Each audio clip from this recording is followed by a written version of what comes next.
Good evening, praise the lord, સાંજની સલામ. ફરીવાર જીવતા ઈશ્વરનું પવિત્ર નામ લેવાના માટે આ સુંદર સમય તમને અને મને મળ્યો છે નહીં? પ્રભુનો આભાર માનીએ અને તેમની સ્તુતિ કરીએ અને તેમની આરાધના કરીએ. જેઓ આપણી સાથે છે, જેમના વચન પ્રમાણે જ્યારે આપણે આત્મામાં ઘણા બધા લોકો અલગ અલગ જગ્યાએથી આ નાનકડા ઓડિયોમાં આપણે ભેગા મળ્યા છે, ત્યારે ખચિત તેઓ તમારી ને મારી મધ્યે છે. મારા હૃદયની પ્રાર્થના છે, દરેકને હમણાં જ નવો ને તાજો સ્પર્શ આપે, નવો અભિષેક આપે, નવું સામર્થ્ય આપે. કેમ કે તેમનું વચન કહે છે, જ્યાં 2 અથવા 3 મારા નામે ભેગા થયેલા છે તેઓની વચમાં હું આવીશ. હાલેલુયા. દાનિયેલના પુસ્તકમાં વાંચીએ છીએ આપણા ઈશ્વર વિશે કે રાજા સાક્ષી આપે છે કે દાનિયેલના ઈશ્વર જેમનાથી બધાએ કાપવું, તે બચાવે છે ને તે છોડાવે છે. હાલેલુયા. અને ઈશ્વરે આ માસમાં આપણું કષ્ટ જોયું છે. આપણી પાસે સુંદર વચન છે, ઉત્પત્તિ 29 અને 32. યહોવાએ મારું કષ્ટ ખચિત જોયું છે. Praise the lord.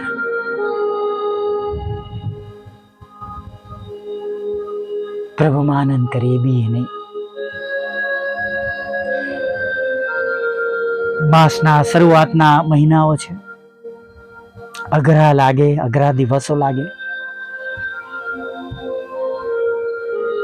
ભલે નવો માસ છે પણ પ્રભુ તો એના એ જ આપણી સાથે છે. હાલેલુયા. જ્યારે આપણે યોહાનના પત્રમાં વાંચીએ છીએ કે જો આપણે તેમની ઈચ્છા પ્રમાણે કંઈ માંગીએ છીએ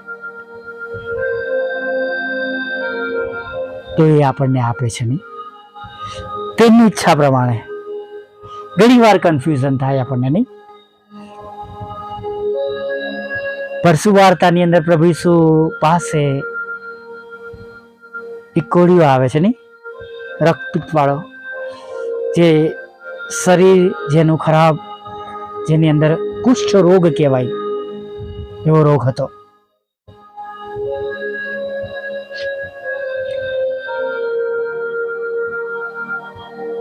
એને કહે છે કે જો તમે ચાહો તો મને શુદ્ધ કરો.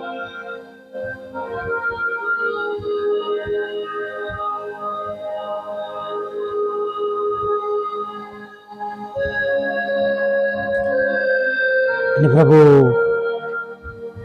એમને એમના પર દયા આવે છે અને કહે છે કે જા, હું ચાહું છું કે તું શુદ્ધ થા. અને તે સાજું થયું.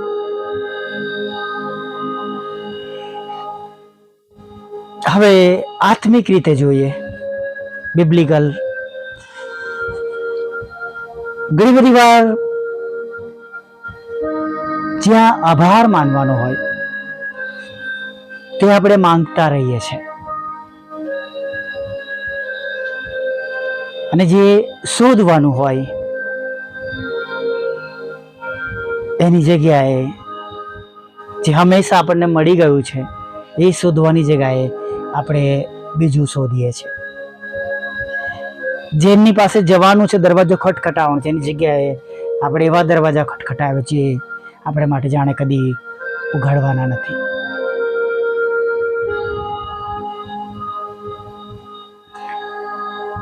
કેમ કે માથી 6:33 તો લખવામાં આવ્યું જ છે,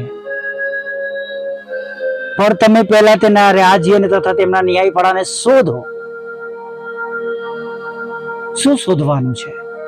તેમના રાજ્યને અને તેમના ન્યાયપણાને શોધો. આપણે શું શોધીએ છીએ?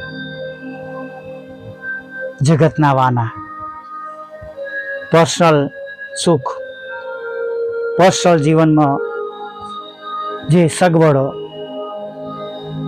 અથવા આપણા હૃદયની ઈચ્છાઓ પ્રમાણે જેમની ઘણી બધી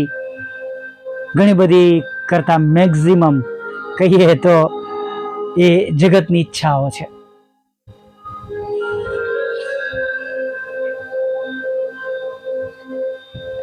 અને જેને લઈને આપણે ઘણી બધી વાર હતાશા ભોગવીએ છીએ. મારી પ્રાર્થના સંભળાતી નથી.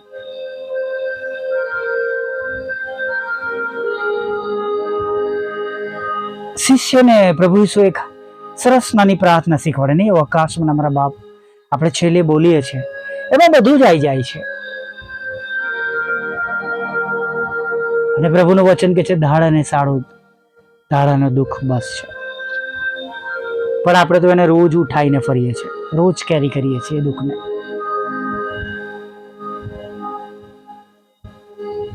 જેમ વિશ્વાસ કરવો જોઈએ એમ આપણે વિશ્વાસ કરી શકતા નથી. ચોક્કસ પ્રેક્ટિકલી જોવા જઈએ તો આજે મકાનનું ભાડું નથી આપી શક્યા એટલે કાલે પણ બાકી જ છે. અમુક વસ્તુ આપણે જગતમાં રહીએ છીએ એટલે આપણા જીવનમાં છે કે આજે લાઇટ બિલ નથી ભરાયું તો કાલે ભરવાનું છે.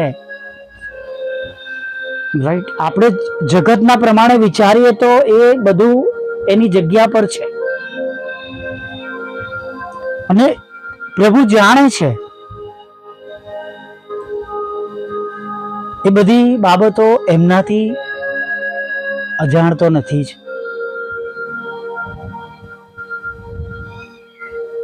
પણ જો તમારા છોકરાને તમે નાનો છે, 5-10 વર્ષનો છે, બાઇક માગે છે, કાર માગે છે, વધારે પડતા પૈસા માગે છે તો તમે નથી આપતા.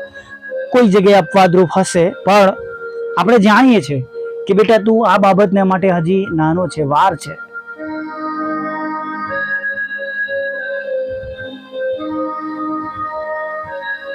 તો એ તો ઈશ્વર છે, તમારા અને મારા પ્રભુઓના પ્રભુ છે.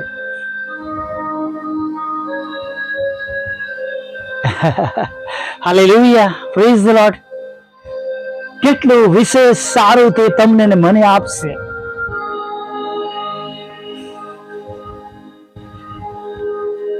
તમે મમ્મીને કહો ખીચડી આપ તો મમ્મી થોડી દૂર કે રેતી આપી દેશે થાળી.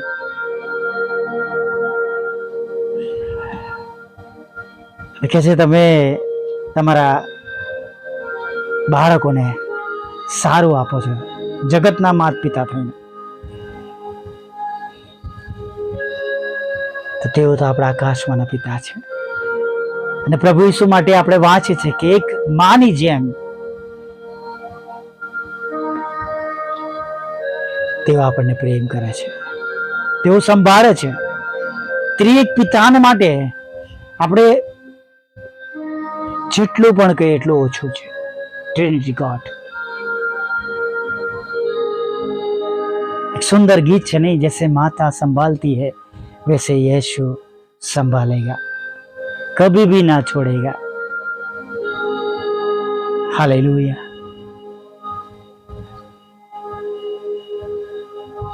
કશું નથી તો ગભરાવાની જરૂર નથી. કશું નથી એમાંથી જ પ્રભુ આપણને ઘણું બધું આપશે.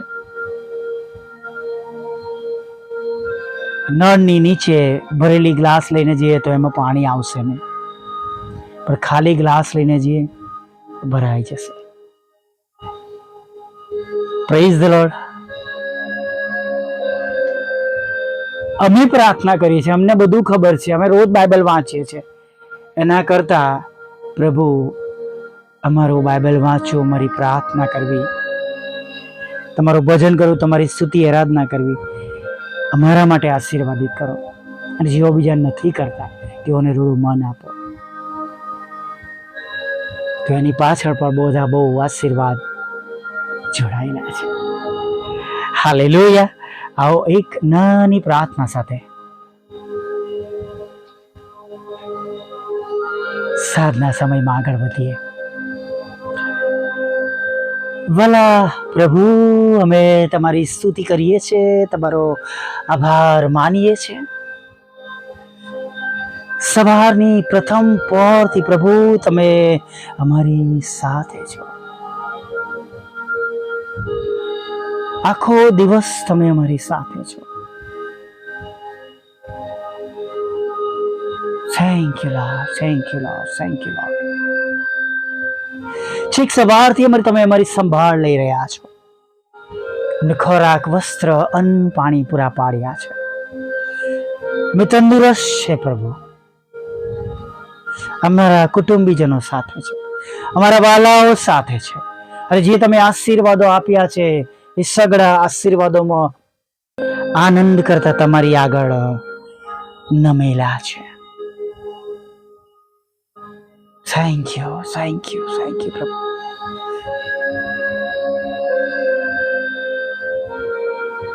દરેક સંજોગોમાં, દરેક સંકટોમાં, દરેક મુશ્કેલીઓમાં તમે અમારી સંભાળ લીધી છે, તમે અમારી કાળજી લીધી છે, અમારું રક્ષણ કર્યું છે, અમને બચાવ્યા છે, અમને છોડાવ્યા છે.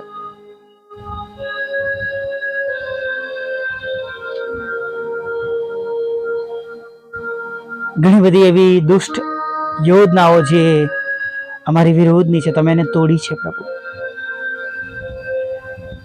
અને ઘણા બધા જગ્યાઓ પર તમે અમારું ભલું કર્યું છે પ્રભુ. અમે તમારો આભાર માનીએ છીએ. અને જેમ પ્રભુ અમારું ભલું થયું છે, અમારું ભલું કરવામાં આવ્યું છે, એમ પ્રભુ દરેક લોકો તમને જાણે અને દરેકનું ભલું થાય, દરેક આત્મા નાશમાં જતા બચી જાય એવી અમે પ્રાર્થના કરીએ છીએ. જેમ સ્વર્ગમાં તેમ પૃથ્વી પર તમારી ઈચ્છા પૂરી થાવ, તમારું રાજ્ય આવ પ્રભુ. માંદગીમાં સપડાયેલા લોકો સાજા થાય, દરેકના ઘરો પર તમારો આત્મા ઉતરી આવે પ્રભુ. તમારો પ્રેમ, આનંદ અને શાંતિ આવે. લડાઈ ઝઘડાઓ બંધ થાય, સર્વ એવી ખરાબ બાબતો દૂર થાય. જૂઠા આરોપો, કોર્ટ કેસ, એફઆઈઆર માંથી પણ તમે તમારા બાળકોને બચાવજો, તેમનું રક્ષણ કરજો પ્રભુ.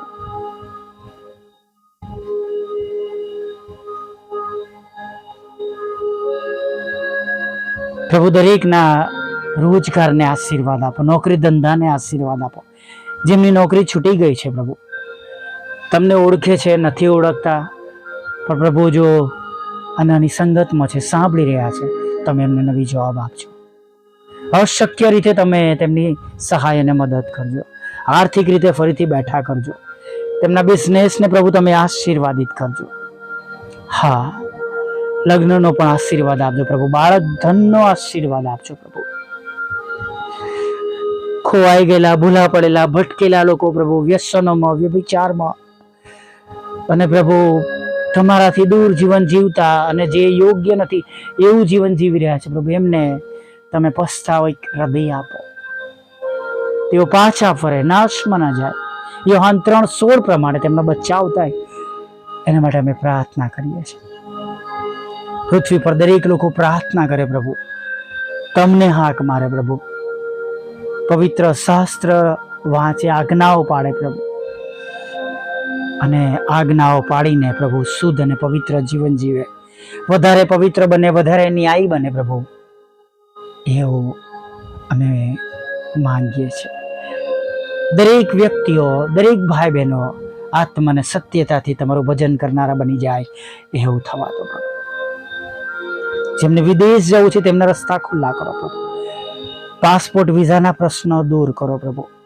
આવકના રસ્તા, નવા નવા માધ્યમો ખોલો પ્રભુ પિતા. તમારી સેવિકાના ખેતરમાંથી પ્રભુ અવેદનામાં નીકળી જાઓ. 10મા 12માના વિદ્યાર્થીઓ સારી રીતના પરીક્ષા આપી શકે. ગ્રેજ્યુએશન માટે પ્રભુ, સ્કૂલ માટે, પ્રાઇમરી, હાયર સેકન્ડરી માટે, ગ્રેજ્યુએશન, પોસ્ટ ગ્રેજ્યુએશન, પ્રમોશન માટે, જોબ માટે, ઇન્ટરવ્યૂ માટે, વિઝા ઇન્ટરવ્યૂ માટે અને પ્રભુ અલગ અલગ જગ્યાઓ પરની પરીક્ષાઓમાં તમે તમારા બાળકોને દેશ અને વિદેશમાં પાસ કરજો. દેશ અને વિદેશમાં સંભાળપૂર્વક તેમને સલામત ઘરોમાં લાવજો. ઘર મકાનનું ભાડું ભરવાના પૈસા આપજો. તમે તેમને રોજનો ખોરાક આપજો પ્રભુ. તંદુરસ્ત રાખજો દરેક વાતાવરણમાં પ્રભુ, દરેક ઉંમરમાં પ્રભુ. તમે તેમને અડગ રાખજો પ્રભુ. તેમની આંખો ઝાંખી ના પડવા દેશો અને તેમના કાન પ્રભુ મંદ ના થવા દેશો પ્રભુ. હા પ્રભુ, તમારા સેવક અને સેવિકાના બંને મકાનો વેચાઈ જાય પ્રભુ. અલગ અલગ શહેરોમાં પ્લોટ વેચાય, નાણાં રોકાયેલા છે તેમને પ્રાપ્ત થાય, સમયસર તેમને નાણાં મળે પ્રભુ, એવું તમે થવા દેજો. લોન આપો, નાણાંનો આશીર્વાદ આપો પ્રભુ પિતા. વિધુરો, વિધવા બહેનો, અનાથો, મનબુદ્ધિના લોકો, માનસિક રોગીઓ, વિકલાંગોની પણ સાથે રહો પ્રભુ. અમારી સાથે રહો, અમારી મિનિસ્ટ્રીને આશીર્વાદ કરો પ્રભુ. પ્રભુ અમારી જે પ્રભુ મિનિસ્ટ્રી છે પ્રભુ, એના જે માધ્યમો છે એને આશીર્વાદિત કરો પ્રભુ. અમારી વિરુદ્ધની બાબતો દૂર કરો પ્રભુ. અમારા સતાવનારાના મન બદલો પ્રભુ. અમારા બંધ દરવાજા ખુલ્લા કરો. નવા નવા રસ્તાઓ આપો પ્રભુ પિતા. સુવાર્તા માટે નવા નવા દ્વાર ખોલો પ્રભુ. નવા મદદગારો આપો પ્રભુ પિતા. અને પ્રભુ જે બંધ દરવાજા છે પ્રભુ એને ખુલ્લા કરો, અને નવા દરવાજા પ્રભુ એક સ્ત્રોત બનીને અમારી પાસે આવે અને પ્રભુ તમારું કામ કરી શકીએ પ્રભુ. એવી તમારી મોટી દયા અને કૃપા અને કરુણા રાખજો પ્રભુ. હા પ્રભુ, સર્વ કામો દ્વારા તમને મહિમા મળે. ઘણા બધા લોકોના જીવનો બચી જાય, નાશમાં જતા લોકો પ્રભુ બચી જાય પ્રભુ. દરેકને પ્રભુ અત્યારે ખોરાક, વસ્ત્ર, અન્ન પાણી આપજો, તંદુરસ્ત કરજો, સલામત ઘરોમાં લાવજો, અને પ્રભુ નવી સવારમાં ફરીવાર તમારું ભજન કરવાનું તે લાવજો. માગતા પ્રભુ ઈસુમાં આટલું સાંભળો દેવ બાપ, માન્ય કરજો. આમીન, આમીન, આમીન.